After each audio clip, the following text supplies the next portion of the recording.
título a veces, es como sumar peras con manzanas. Toda película es un ser libre, autónomo, independiente del texto literario, teatral, si es que lo tiene, en el cual se basa. Así que no hay discusión, no hay posibilidad de pelearse. No se pelearía con alguien, digamos, por una preferencia. Lamento.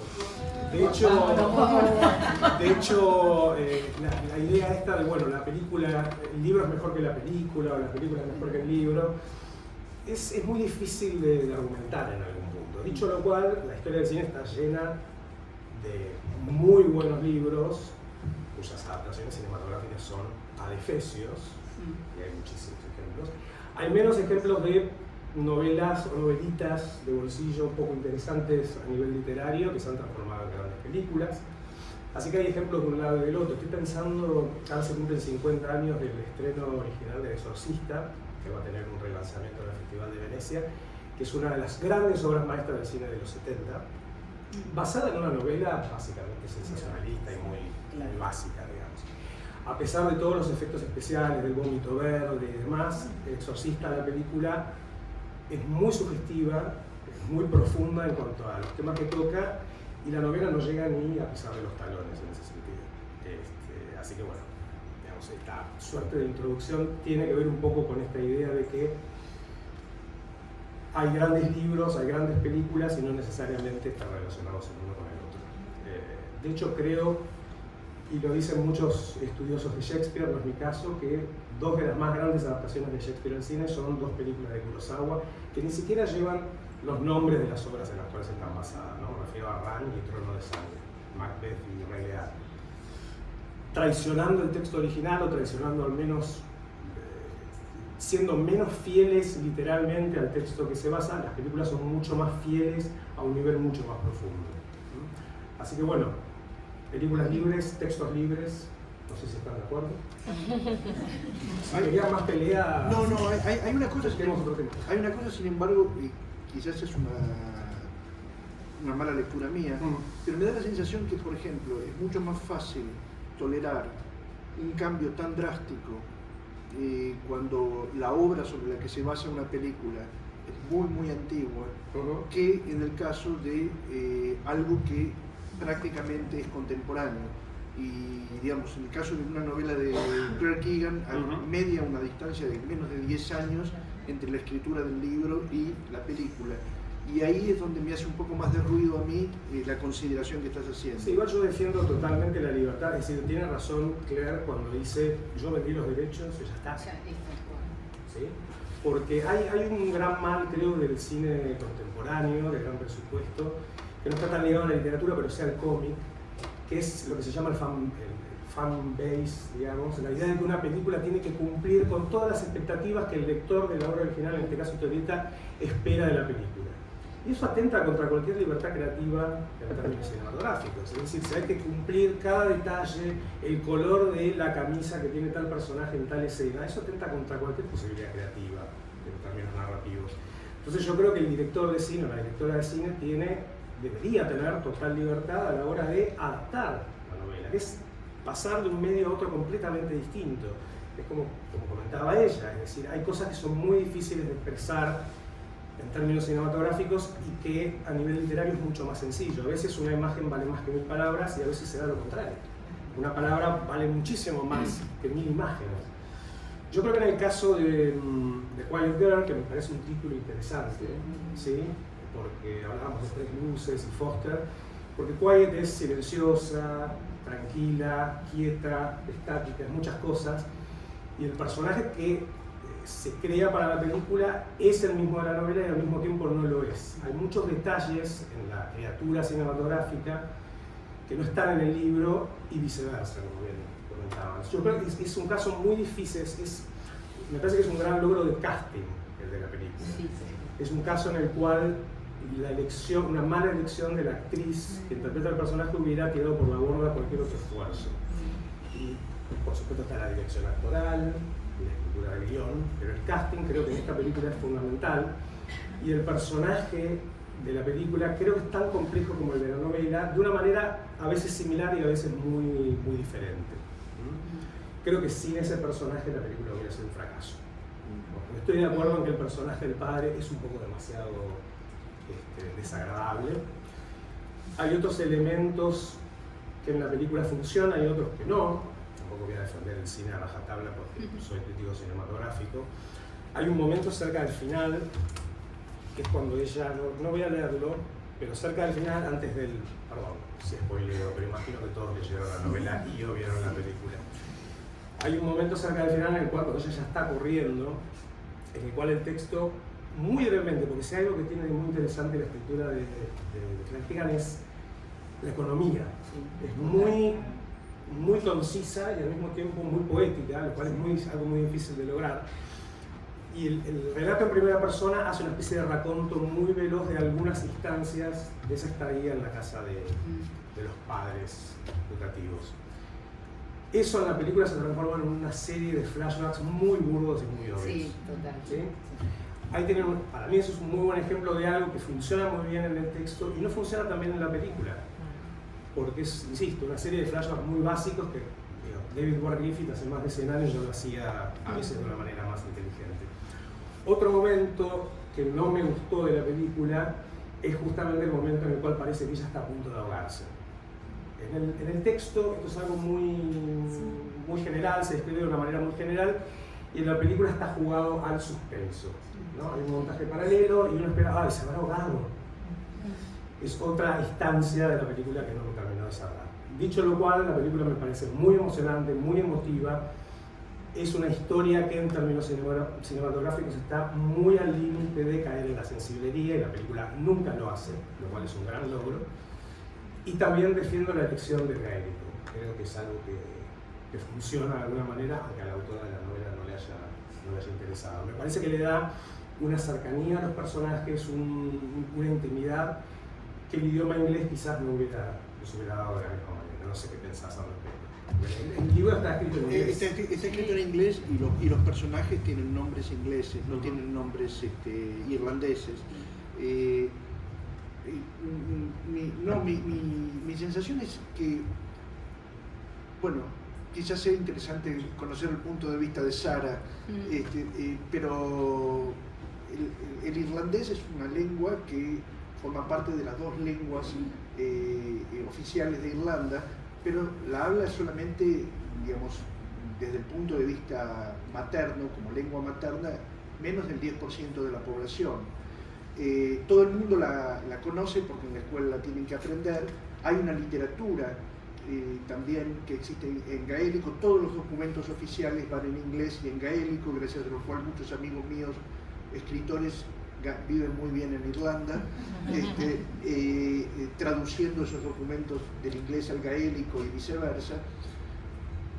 Pero, digamos, más allá de toda la riqueza que pueda tener el gaélico, es cierto que es un país que hace ya aproximadamente 2 siglos que vive exclusivamente en inglés y que en un inglés particular, con una cantidad de particularidades, pero vive fundamentalmente en inglés.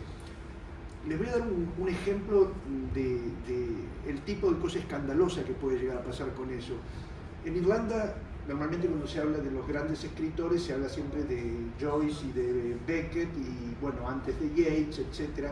Pero hay un escritor que es tan importante como Joyce y como Beckett, solo que empezó a ser traducido mucho más tardíamente, que es Flann O'Brien. Flann O'Brien es un genio absoluto, es un novelista extraordinario y un magnífico columnista. Durante años escribía en una columna con un seudónimo, Miles na Goplan, en los diarios irlandeses, y solamente escribió una novela en gaélico, en irlandés, que fue traducida al inglés como The Poor Mouth, La boca pobre. Es una de las novelas más corrosivas y más sanguinarias contra Irlanda que se hayan escrito, y probablemente lo que hizo él fue escribirla en gaélico porque era poca la gente que la iba a entender dentro de la misma Irlanda. Es realmente un libro donde se burla de todos los fundamentos del Estado irlandés. Pasa en Galway, donde todavía se habla, en el oeste de Irlanda, donde todavía en una zona que se llama Gaeltacht se habla el irlandés, y vienen los especialistas de Dublín vestidos como se imaginan los especialistas de Dublín, que se visten los que viven en esa región, a explicarles a los que viven en esa región cómo deben ser para ser verdaderamente gaélicos. La novela es desopilante, pero es de una crueldad absoluta. Cuando se publicó, pudo saltear la censura, que en ese momento era muy grande en Irlanda, básicamente porque nadie entendía en qué estaba escrita. Esto, hacer, digamos, este pasaje a una novela exitosa, escrita en inglés, al gaélico, es casi como una bravata. Es casi como una bravata. Uno podría pensar justamente que hay una cierta intencionalidad para retrotraer Irlanda a un país distinto del que Irlanda es ahora. Pero por otro lado es una novela que ocurre en un medio rural, e Irlanda es un país totalmente distinto, muchísimo más moderno. Piensen ustedes que Irlanda es la cuarta economía europea, están por arriba de Francia. O sea, los duendes y todas esas cosas folclóricas y la pobreza, la casita y todo eso prácticamente no existe más y los problemas son otros. Y la gente vive de otra forma. Digamos, en ese sentido no es una película hollywoodense esta, pero refleja en todo caso el alma de un país que no necesariamente ya es como es, y en la novela me parece que se parece más al país real. Sí, estoy de acuerdo, digo, también es una elección, los diálogos en el libro son bastante naturalistas, en la película también, pero a veces, bueno, son decisiones también desde el punto de vista de la dirección, ¿no? De llevar a un nivel mucho más natural en cuanto a los diálogos, cómo se oye, cómo se dicen y cómo se escuchan en la película. Quiero recomendar otra película, no sé cuántos de ustedes tienen Movie, la plataforma, ¿sí? No está en Netflix. Hay una película irlandesa que Movie subió hace 4 o 5 días, se llama The Future Tense. Es un documental muy muy interesante. Los directores son un matrimonio que vienen haciendo cine desde hace ya 15 años y esto es un documental en primera persona que parte de su decisión de volver a Dublín. Ellos nacieron en Dublín, se criaron en Dublín, se mudaron a Londres, donde ellos afirman sentirse haber sido ciudadanos falsos, ¿no? Se han hecho pasar por británicos durante un par de décadas y deciden volver a Irlanda con su hija adolescente. Y es muy notable cómo logran entrelazar cuestiones muy personales, como esto que les estoy comentando, con cuestiones históricas como la Gran Hambruna a mediados del siglo XIX, el Domingo Sangriento en los años 70 y demás. Si tienen la plataforma es muy interesante y se relaciona un poco también con la Irlanda real y la Irlanda imaginaria, ¿no? La de aquellos que se fueron y quieren volver, la de aquellos que nunca se fueron. Es muy interesante. Perdón que hice un pequeño, ¿cómo lo llaman ustedes?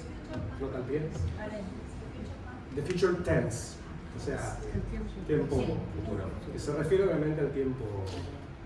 Me hiciste acordar de otra cosa justamente cuando estabas contando esto, algo que no está en la película pero que sí aparece en la novela, que cuando llega a la casa, después de haber estado con los quinceles, llega con su valijita, toda tildada, bien vestida, etcétera, etcétera. Sí, las hermanas dicen, mis hermanas van a pensar que soy una chica inglesa. O me tratan como si fuera una chica inglesa. Como si fuera una chica inglesa. Ese es un detalle, digamos, por un lado cultural muy fuerte, pero también político, que no está presente en la película. ¿Cómo se podría contar eso en la película? Es muy difícil, tendría que pararse los personajes y decir, bueno, la novela en la cual esta película está basada. Por eso digo, no, la hermana le podría decir, pareces una chica inglesa. También. También hay que tener en cuenta los públicos, ¿no? Es decir, muchos directores de cine, no es el caso de Wilder, pero muchos directores de cine pretenden o ambicionan llegar a un público amplio. Y la literatura, desgraciadamente, digo, me encanta leer, pero acá me pongo un poco del lado de los directores, tiene un público un poco quizás más reducido. Entonces hay a veces una simplificación que tiene que ver con este tipo de cuestiones que exceden lo creativo, ¿no? Que tienen que ver con cuestiones de recuperar la inversión. Exactamente. Exacto. Sí. Por el tiempo me parece que si tendría sentido por ahí si alguien quiere comentar algo, hacer una pregunta. Si quieren podemos pelearnos. Eso es para hacerlo más cinematográfico. Sí. Claro. A propósito de lo que decís, recuerdo haber leído una reseña muy laudatoria de un compañero tuyo en página 12, de Luciano Monteagudo, donde él decía que tenía un golpe bajo la película que era totalmente innecesario. Y dice, ¿por qué la hacen correr en cámara lenta? No era necesario que corriera en cámara lenta, esa es una concesión. Sí, sí, la cámara lenta es un recurso demasiado utilizado, ya lo sabemos. Tiene sus valores, pero bueno, son esos excesos de la película, son esas caídas en desgracia, como esto que les comenté de la creación de suspenso, donde quizás no debería haberlo, no es necesario que lo haya, y flashback y demás en la creación del padre, pero la película es buena. Sí. Sí. No sé si alguien quiere... Una pregunta. Sí. Por el tema de la adaptación de cine. ¿Sí? O sea, yo la vi ayer, la vi en una plataforma que no sé cómo fue, que la enganché. Ayer yo vi la película finalmente, había leído el libro, lo había trabajado y demás, y los primeros 10 minutos yo dije... Nada que ver, porque no están. ¿Quién es esta mujer que se sube a la chica va al colegio? O sea, todas unas escenas. Sí. ¿Por qué vos crees que arranca de un lugar que no arranca, digamos, que no es necesario? O sea, ¿cuál sería desde el punto de vista cinematográfico? ¿Hay alguna justificación? ¿El señor le gustó intentarlo? A mí me llamó la atención porque después para mí está bastante a la letra. Está bastante a la letra, salvo estas cosas, ¿no? Pero la verdad que está bastante muy parecido, ¿no? Pero esto no tiene nada que ver, es un invento. Bueno, al principio que no te escuche el distribuidor porque creo que no está disponible en ninguna plataforma. vamos a pasar por el detalle. No, la película, si mal no recuerdo, arranca con ella recostada sobre el pasto. Sí, la llama a comer y no va, después se hizo pis en el colchón y la hacen bullying en el colegio, nada, si eso no está en ese momento. Y después lo que van en auto con el padre, que yo ya pensaba que está yendo a lo de los 15, no, se sube la amante, sí, eso es lo que nada que ver, sí. La verdad que no puedo responder por el director. Sí creo que hay un intento, porque si uno no ha leído la novela previamente, esa imagen de esta chica recostada ahí totalmente inmóvil, que parece muerta. Y yo creo que ahí hay una situación espejo con la secuencia esta de cerca del final, que me parece que tiene que ver con eso. Y bueno, creo, insisto, no puedo responder por el creador de la película, pero creo que hay un intento de prologar la historia. El texto arranca de manera muy seca y directa, y en cine eso es un poco complicado, a menos que uno arranque en media res o de una manera. Creo que le da un poquitito de contexto y presenta al personaje, que insisto, tiene características que en el texto no están descritas, ¿no? Al principio su silencio, al principio no sabe si es tímida, si tiene algún problema de orden incluso psicológico, no lo sabemos hasta que empezamos a conocerla. Y yo creo que es todo ese prólogo, esos primeros 10-15 minutos tienen que ver con comenzar a construir este personaje, que si bien está basado en el personaje de la novela, tiene características propias, digamos. Yo ahí pensé un poco en algún momento estudié guión hace muchos años y hay un libro de Sid Field que es típico y que te lo enseñan siempre y que habla de que tiene que haber, por ejemplo, 10 minutos y después tiene que haber un plot point, que es como que se da vuelta, la historia se va para otro lado. Y como es una manera muy clásica de armar películas, que primero presentás, después está el plot point y la película va para otro lado, después hay a las 40, bueno, Sid Field te hace un cuadrito con una regla donde te marca a cuántas páginas tiene que haber un plot point, a cuántas otras. Si bien ahora, esto lo vas a saber mucho mejor vos que yo, pero ahora ya no se respeta a rajatabla, hay algo de eso que me parece que está probado que funciona en el cine, ¿no? Como que enganchás al espectador y a los tantos minutos, inclusive en esos cursos y en esas lecturas que hice en ese momento te decían que si a los 10 minutos no entendiste o no te enganchaste, es difícil que la película después te enganche, cosa que se puede discutir, pero a lo mejor tiene que ver con eso, es como una estructura bastante clásica, me parece, ¿no? En realidad desde los años 50, lo que llamamos comienzo del cine moderno, todas estas cuestiones desaparecieron como única posibilidad. Lo que ella acaba de escribir es una grabación clásica. pero al mismo tiempo está muy presente en las series y películas de plataforma, digamos. Y en el cine norteamericano está presentísimo, no quiero con esto decir, porque la película tiene una sutileza que después no tiene que pedir perdón por nada, pero esa estructura podría ser, qué sé yo. La idea del maratoneo de una serie tiene que ver con esto, es decir, quedarte cada 15 minutos hay una situación que te engancha de manera de que no largues lo que estás viendo, y por eso te digo, esta capacidad de poder ver 5 capítulos. Gente que te dice, no, es muy larga esta película, dura 2 horas 45, se clava 7 horas de una serie.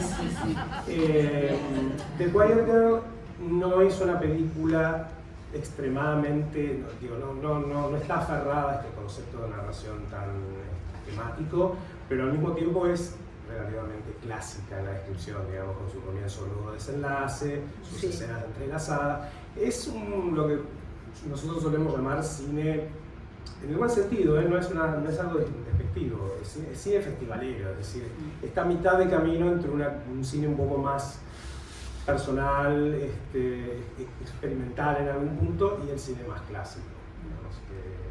Digamos, la novela no es tampoco es bastante clásica. Sí, totalmente. Digamos. Sí. Voy a defender al director. Están todos mirados. No, porque leí un reportaje que le hacen al director donde dice, por un lado, que estas primeras escenas son un prólogo.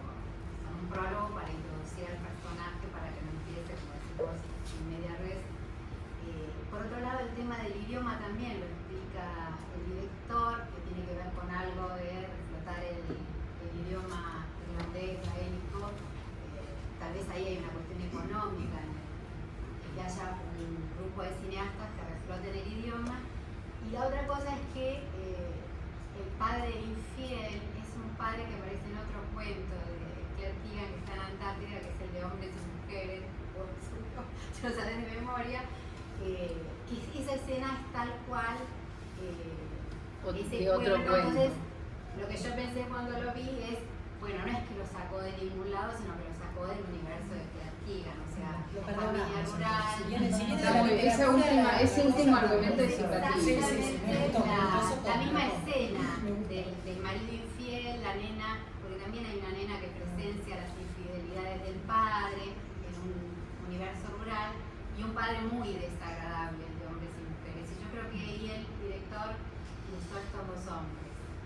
Y lo otro que a mí me quedan dudas es la cuestión política en el 81, es si eso no está en la radio, porque eso no lo llegué a pescar en la película, si no es lo que están diciendo en la radio que en un momento la apagan, si no son las noticias que están dando. Lo de no recuerdo está la radio en la cocina. Sí, no recuerdo la escena de la radio, recuerdo que está la radio prendida, pero no recuerdo haber oído eso. No, puede ser que ella me haya convidado pochoto.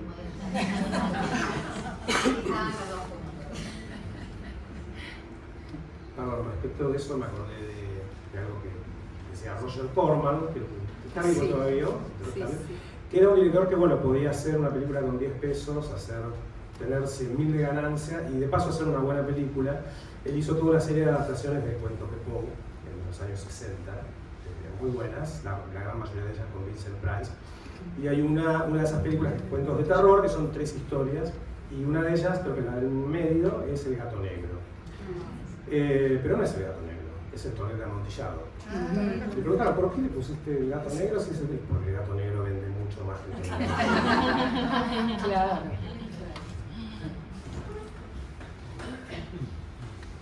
Sí.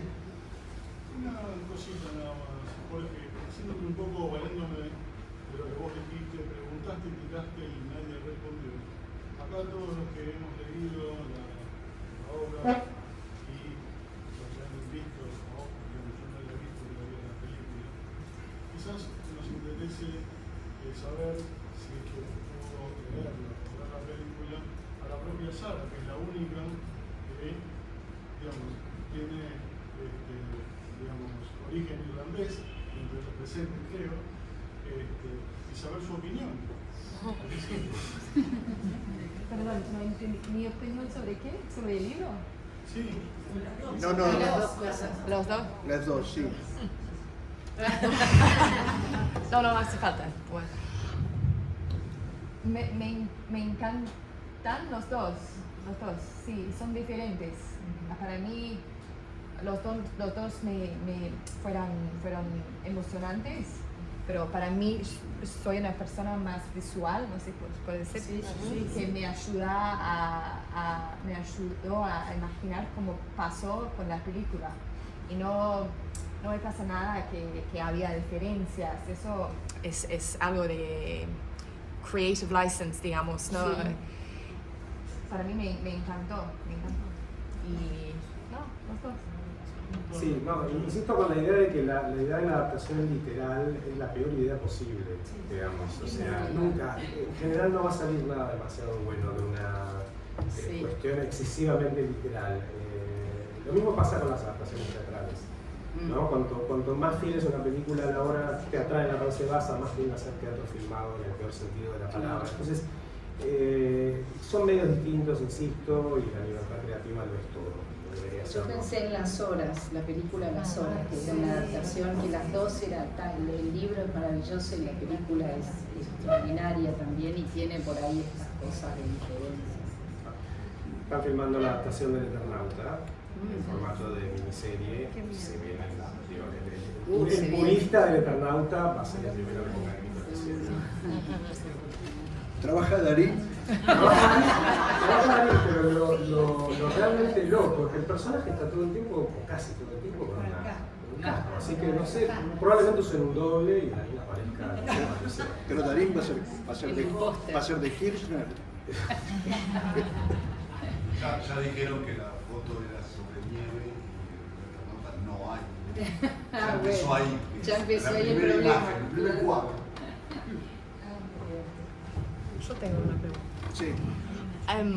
Estamos hablando sobre la traducción, digamos, de un libro pero vos, Jorge, tienes la responsabilidad de traducir la lengua y también viene con responsabilidad y vos tenés que como poner un sentimiento, no sé, yo estoy intentando leerlo en castellano, slowly.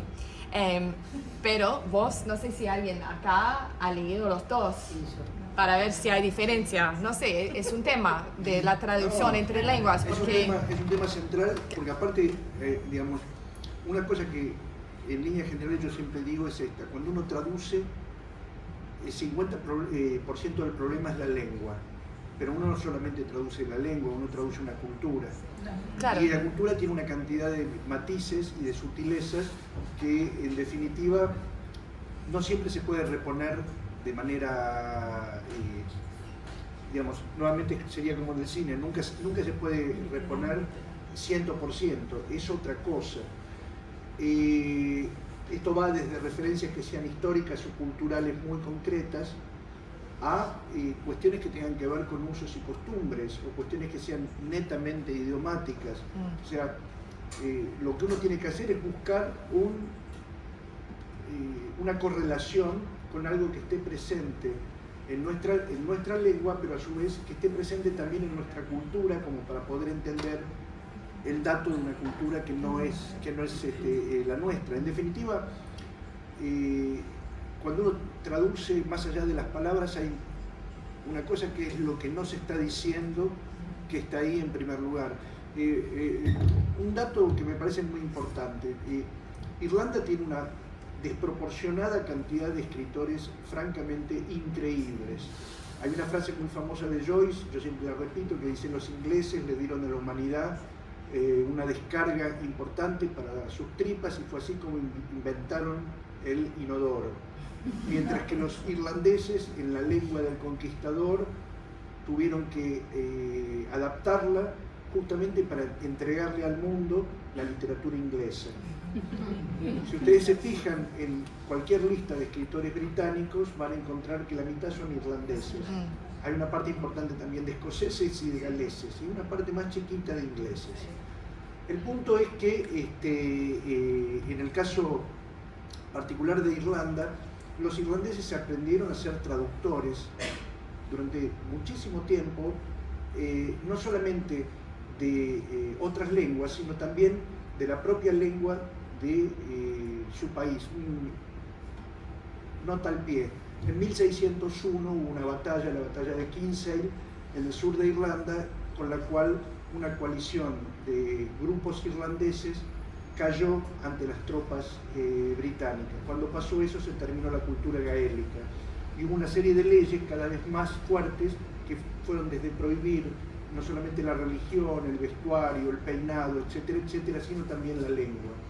A fin del siglo XVIII, la literatura gaélica, que era riquísima y que existía desde el siglo VI, junto con la literatura grecolatina, una de las más viejas de Occidente, desapareció casi por completo y los escritores irlandeses tuvieron que empezar a escribir en inglés y a inventar una lengua, o mejor dicho, reinventar una lengua que era la lengua de la gente que los dominaba. A principios del siglo XIX, a fines del siglo XIX y principios del XX, hubo dos escritores que produjeron una gran revolución dentro de la lengua inglesa. Uno fue Oscar Wilde, que escribía mejor que los ingleses de su época, y otro fue William Butler Yeats, que fue el poeta más importante en lengua inglesa de las últimas décadas del siglo XIX y las primeras del siglo XX. O sea, dos irlandeses lograron hacer del inglés una lengua muchísimo más rica que los propios ingleses. Ustedes se ponen a pensar, 10 años más tarde aparece Joyce. Y ahí se termina prácticamente todo, porque no hay muchas instancias dentro de lo que vaya a ser la novela después de Joyce. Partiendo de esa base, cualquier escritor irlandés tiene un nivel, o arranca de muy joven con un nivel mucho más alto que el que tiene la mayor parte de los escritores de casi todo el mundo. Si ustedes se ponen a pensar el nivel de madurez que tienen los jóvenes cuentistas o novelistas o poetas irlandeses, que por otro lado no son, digamos, en Irlanda hay una cosa que a mí me encanta, que no es indiscriminado, no hay 400 millones de escritores. Escribir puede escribir todo el mundo, porque expresarse puede expresarse todo el mundo, pero si se trata de hacer una lista de escritores realmente importantes, la lista no pasa los 50 nombres por siglo aproximadamente. Y a eso se logra, a eso se llega por una especie de consenso no solamente de los escritores, sino consenso del público también.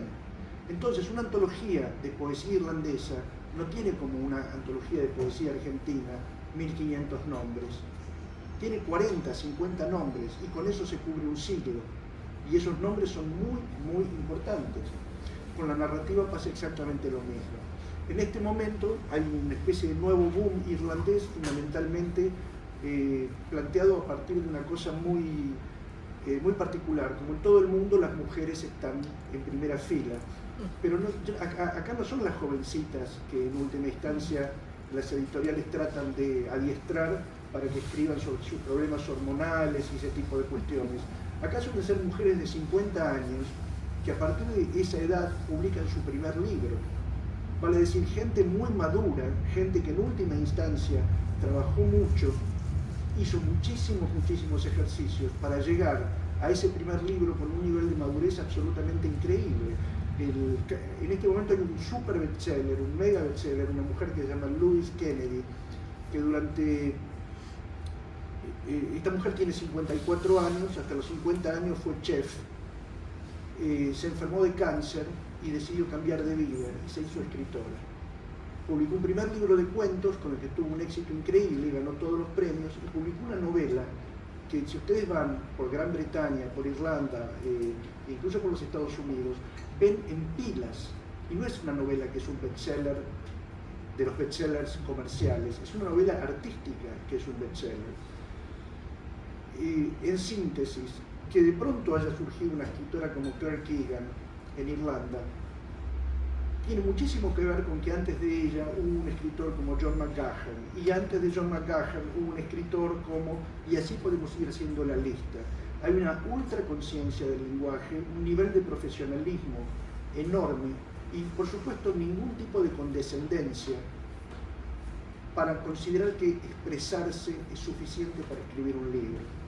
Para escribir un libro hay que usar una artesanía muchísimo más sofisticada que con suerte a veces se transforma en arte. Pero eso no ocurre todos los días, ni le ocurre a toda la gente. Entonces no parten de la ilusión de que todos podemos escribir y que todos podemos triunfar y que todo lo que vamos a decir es interesante. Hay como una especie de filtro gigantesco. Ya me puse demasiado serio. Quiero sumar a Edna Bryan a tu lista. Bueno, de varones. Si no hay nadie más, la novia saludará en el atrio.